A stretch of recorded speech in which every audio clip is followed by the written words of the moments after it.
Bonjour et bienvenue sur cette nouvelle vidéo. Avant d'entrer dans le vif du sujet, je vous laisse admirer cette magnifique intro filmée à la Japan Expo par Sab sur le stand Posca. Si des gens ont vu ma petite minuit et l'ont reconnu jeudi sur la Japan Expo, écrivez-moi un commentaire.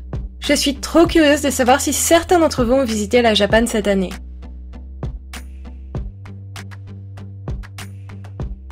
Pour entrer dans le vif du sujet, vous savez sûrement que le mois dernier, j'ai fini ma série Patreon sur les signes astrologiques. Et il est grand temps aujourd'hui de vous annoncer quelle sera la série suivante que vous pourrez acheter sur Patreon.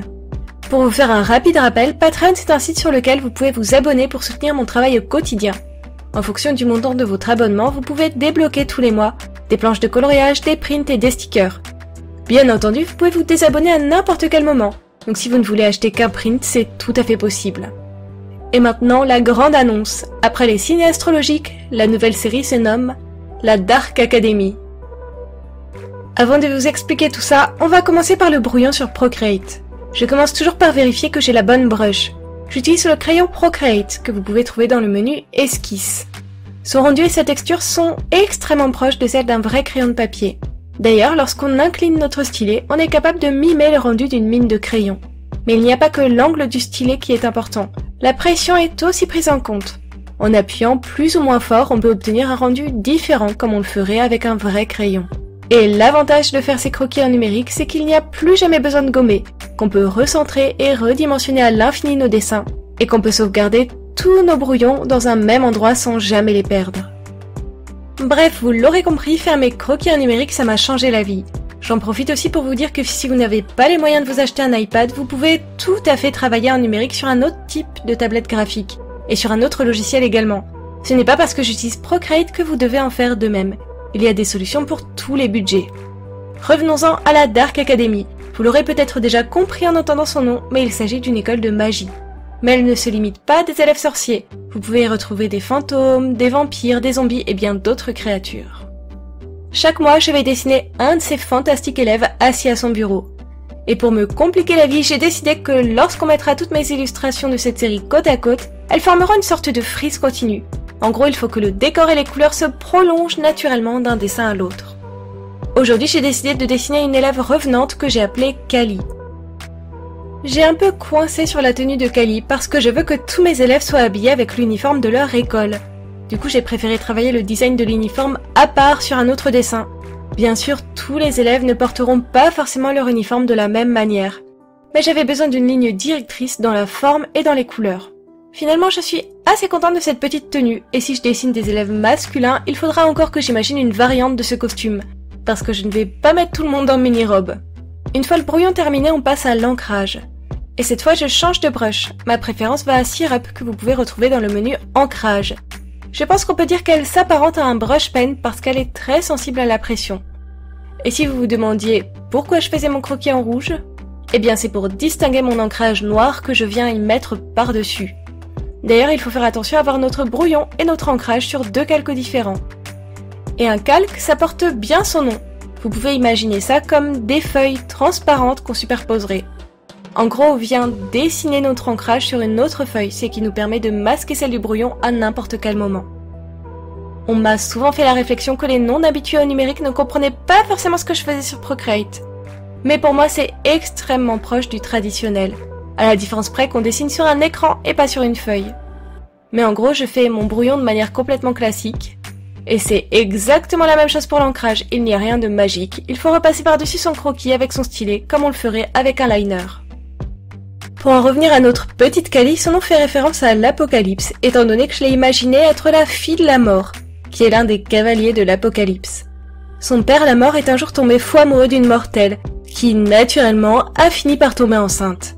Elle a alors accouché d'un petit bébé mort-né, qu'ils ont appelé Kali. Kali a donc la particularité d'être née revenante et possède la capacité exceptionnelle de pouvoir continuer à grandir et vieillir malgré son statut de non-vivante. Les fantômes et les revenants, ce n'est pas tout à fait la même chose. Un fantôme est une apparition floue et spectrale, tandis qu'un revenant est capable d'apparaître sous la forme qu'il avait lorsqu'il était humain. D'ailleurs, leur forme peut être tellement fidèle à l'original qu'ils peuvent parfois se faire passer pour des vivants. L'étape suivante de mon dessin est de remplir mes aplats de couleurs.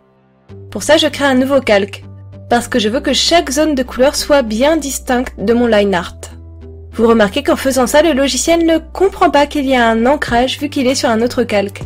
Mais en allant sur le calque de l'ancrage et en lui ajoutant l'option référence, ça permet à Procreate de comprendre qu'il y a des contours sur un de ces calques et qu'il faut en tenir compte sur tous les autres calques vides que vous pourrez utiliser à l'avenir. Et grâce à cette option, on arrive à faire un remplissage rapide et efficace sur nos calques destinés à accueillir les couleurs. Notre charmante Kali prenant des couleurs, vous remarquerez sans doute ses cheveux de forme spectrale. Et c'est justement la raison principale de la présence de notre revenante à la Dark Academy. Kali a encore beaucoup de mal à maîtriser ses capacités, et surtout son passage entre une enveloppe spectrale et une enveloppe humaine. L'Académie de magie possède de nombreux professeurs et de nombreux cursus. Chaque élève peut avoir des cours à la carte et un enseignement adapté à ses besoins. Alors Kali devrait réussir à maîtriser au mieux ses compétences en suivant assidûment ses cours. Pour le fond, j'ai décidé de le mettre en couleur à part. Je vous rappelle que je veux que toutes les illustrations de cette série forment une frise continue. Alors je vais potentiellement avoir à dupliquer le fond d'une illustration à l'autre. Bien entendu, je vais changer les étagères et la déco sur chaque illustration. Et potentiellement, je pourrais progressivement changer le mur du fond, ajouter des fenêtres ou des tapisseries. Mais j'ai quand même besoin de faire une base propre et claire que je pourrais utiliser et transformer sur mes prochaines illustrations. Un des autres points que j'adore lorsque je travaille en numérique, c'est la facilité avec laquelle on peut ajouter des textures et des motifs à nos dessins. Je trouve que ça donne un aspect tellement plus vivant à l'ensemble. Bien sûr, je pourrais le faire en traditionnel également, mais ça serait clairement plus long et plus compliqué. D'ailleurs, en réalisant ce dessin, je me suis rendu compte que ma technique en numérique est extrêmement proche de ma technique à l'aquarelle. Je commence par faire un croquis, puis un ancrage, je mets en couleur un aplat, je viens y peindre des ombres et je les estompe pour qu'elles se fondent naturellement dans l'aplat. Au numérique, c'est exactement pareil. Je pose mes ombrages et je viens les retravailler pour les fondre et les adoucir. Je rassure tous ceux qui voudraient un jour se mettre au numérique. Travailler en digital, c'est très proche du travail traditionnel. Une fois que vous aurez pris en main ce nouvel outil, vous vous rendrez compte que vous n'êtes pas perdu et que travailler le tradi ou le numérique permet de vous améliorer sur ces deux médiums en même temps. L'important, c'est d'entraîner son œil et sa méthode.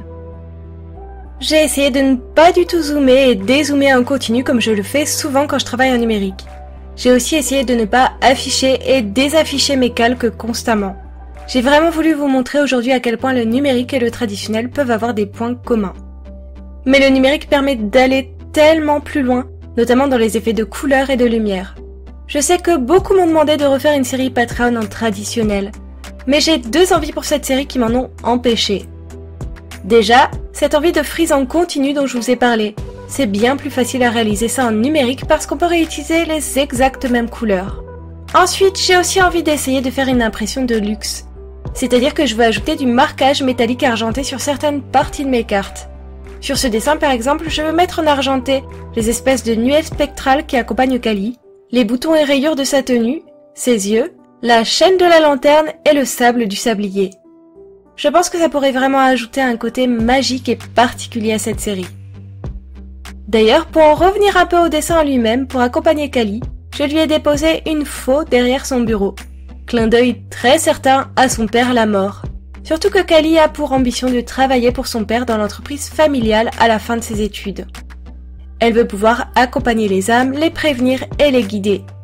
Le sablier sur son bureau représente la vie qui s'écoule pour chaque individu. On peut imaginer qu'il s'agit là d'un cas pratique, d'une âme qu'elle sera en charge de guider une fois le moment venu. Les fleurs sur son bureau sont des asphodèles. Dans le langage des fleurs, elles signifient « mes regrets te suivent jusqu'à la tombe ». Dans la mythologie grecque, les asphodèles poussent dans l'au-delà et sont consumés par les morts. Elles s'étendent d'ailleurs dans une lande intermédiaire des enfers dans laquelle les âmes ne sont ni bonnes ni mauvaises. Je me rends compte que cette nouvelle série, en plus de me permettre de travailler en numérique, me permet aussi de créer de nouveaux personnages avec chacun un petit background. J'espère que cette illustration et que surtout qu'elle y vous plaît. J'ai bien envie de la redessiner à l'avenir parce qu'elle m'a vraiment inspirée et que je me suis bien amusée à lui créer son histoire.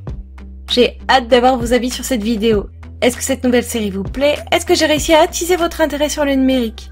Est-ce que vous avez hâte de voir le print imprimé avec son effet métallique? Et à votre avis, quelle est la nature du prochain élève que je vais dessiner? Dites-moi tout en commentaire et en attendant, je suis aussi en live en ce moment sur Twitch. Je pense qu'on va essayer de dessiner ensemble le sticker de Patreon qui ira avec Kali. Alors, à tout de suite!